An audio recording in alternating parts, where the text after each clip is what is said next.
संजीव अपने दोस्तों राघव और प्रतीक के साथ बियर बार में बैठकर बियर पी रहा था। संजीव आज बहुत खुश लग रहा था। अरे यार, आज की पार्टी में तो मजा आ गया। तुम दोनों दोस्तों के साथ तो मेरी जिंदगी इतनी अच्छी है कि क्या बताओ कितनी अच्छी है। अरे भाई, अब दोस्ती की है तो जीना मरना सब साथ में। हाँ अरे यार सुनो, जल्दी से एक बियर और ऑर्डर करते हैं ना, एक आखिरी, और उसके बाद ये जश्न यहीं खत्म हो जाएगा। अरे हाँ, क्यों नहीं। वेटर, जल्दी से 2 बियर की बोतल लेकर आओ। आज मेरे दोस्तों को जश्न मनाना है, क्यों? इतने में वहां पर एक बहुत सुंदर लड़की छोटे छोटे कपड़े पहनकर हाथ में बियर की बोतल लेकर उसके पास आती है। ये लीजिए, आपने बियर ऑर्डर की थी ना, मैं लेकर आ गई। क्या बात है यार, इस बार की वेटर तो बड़ी सुंदर है।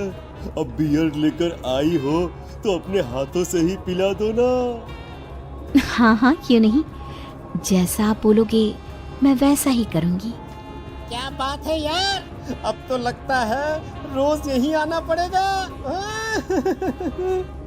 उसके बाद वो लड़की उन तीनों को बियर सर्व कर देती है।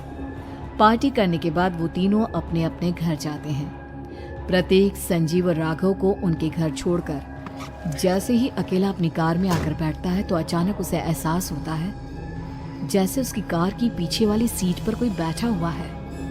वो तुरंत पीछे मुड़कर देखता है। तुम यहाँ क्या कर रही हो? और तुम मेरी कार में कब आई? अरे तुम तो बार में वेटर थी ना। बस ऐसे ही मेरा दिल कर रहा था आपके साथ आपके घर चलने का, इसलिए मैं आपके साथ चली आई। अरे लेकिन तुम मेरी कार में आई कब? अभी कुछ देर पहले तो यहाँ पर मेरे दोस्त बैठे हुए थे। प्रतीक के इतना बोलते ही उस लड़के का चेहरा खतरनाक तरीके से बदल जाता है। उसकी आंखें पत्थर की तरह सफेद और पूरे शरीर पर नीली नीली नसें उभर आती है। गाड़ी चलाओ, पूरी स्पीड में चलाओ, और अगर तुमने गाड़ी रोकने की कोशिश भी की तो मुझसे बुरा कोई नहीं होगा। डर की वजह से प्रतीक के पसीने छूटने लगते हैं। उसका शरीर बुरी तरह से कांप रहा था। प्रतीक बिना कुछ सोचे समझे कार को फुल स्पीड से चलाना शुरू करता है। चलते चलते वो शहर से दूर एक पहाड़ी पर पहुंच जाता है और सामने अब सिर्फ पहाड़ी का किनारा दिख रहा है, जिसे देख प्रतीक घबराकर अचानक से कार को ब्रेक लगाता है। देखो, मुझे छोड़ दो मुझे। अगर मैंने गाड़ी जरा सी भी आगे बढ़ाई तो हम दोनों नीचे गिरकर मर जाएंगे। ये तो तुम्हें पहले सोचना चाहिए था ना। अब कुछ नहीं हो सकता।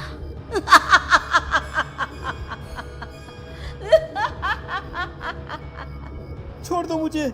नहीं, प्लीज मुझे छोड़ दो। प्लीज मुझे जाने दो। छोड़ दो मुझे। गाड़ी आगे बढ़ाओ।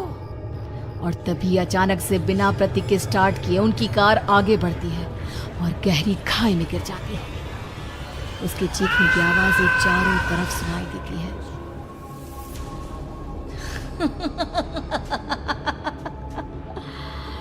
तुझे मारकर मेरे कलेजे में जल रही आग को थोड़ी शांति तो मिल गई, लेकिन अभी ये कहानी खत्म नहीं हुई।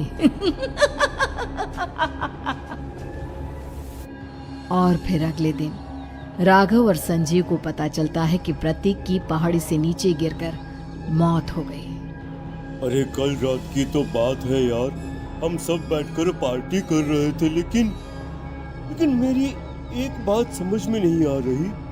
राघव शहर से इतना बाहर उस पहाड़ी पर इतनी रात को क्या करने गया था? अरे यार, वही सोचकर तो मैं भी परेशान हूँ।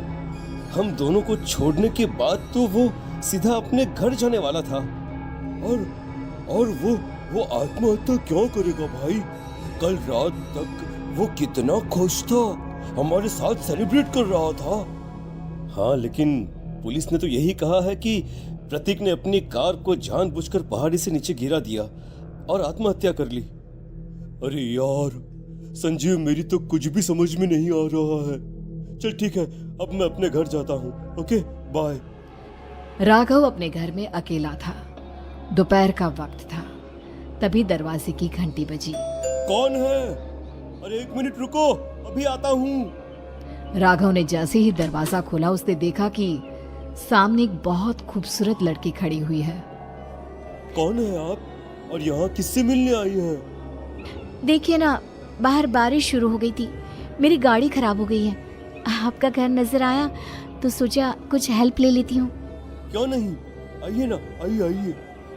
मेरे कपड़े पूरे भीग चुके हैं, क्या आपके पास टॉवल मिलेगा प्लीज?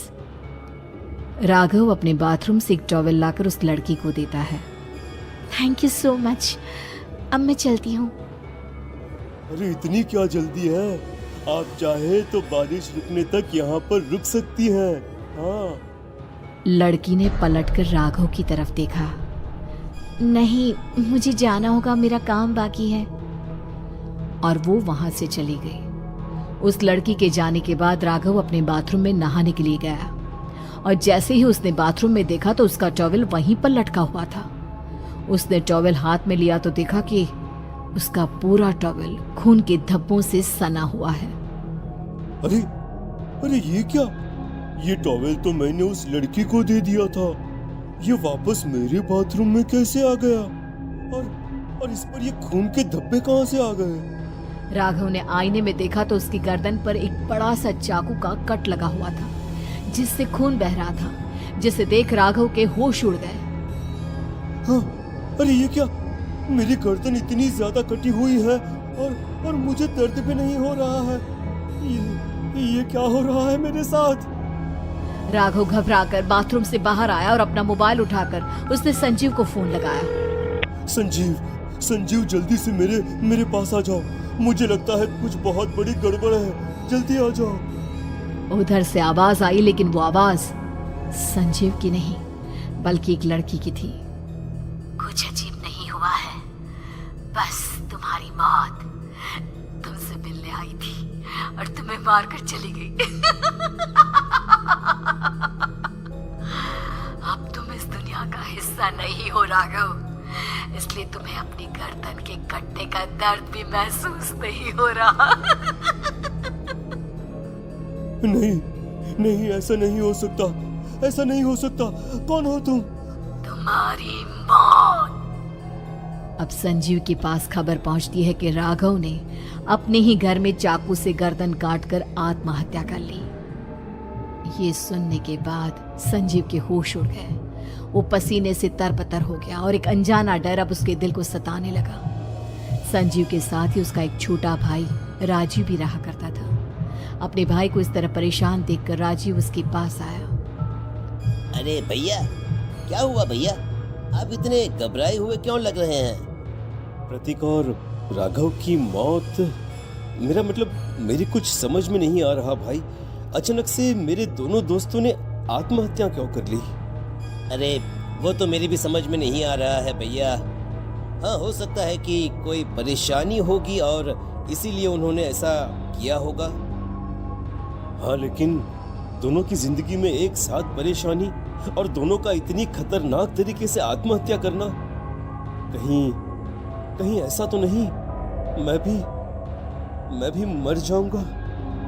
अरे आप ऐसी बातें क्यों कर रहे हैं भैया? वैसे ही मैं इतना परेशान हूँ। जब से अंजलि ने मेरा साथ छोड़ा है तब से सब कुछ बहुत अजीब सा हो गया है। रोज रात को डरावने सपने आते हैं। ऐसा लगता है जैसे अंजलि बार बार मेरे सपनों में आकर मुझे डराने की कोशिश करती है। अंजलि का नाम सुनते ही संजीव की आंखें फट गई और उसके गले में आवाज अटक गई। उसके चेहरे पर घबराहट साफ नजर आ रही थी। कौन थी वो लड़की जिसने प्रतीक और राघव को आत्महत्या की आड़ में मौत के घाट उतार दिया? और कौन थी अंजलि जो बार बार राजीव के सपनों में आकर उसे डरा रही थी? अंजलि का नाम सुनकर संजीव इतना घबरा क्यों गया? इन सवालों के जवाब जानने के लिए देखिए इस खतरनाक कहानी का अगला भाग।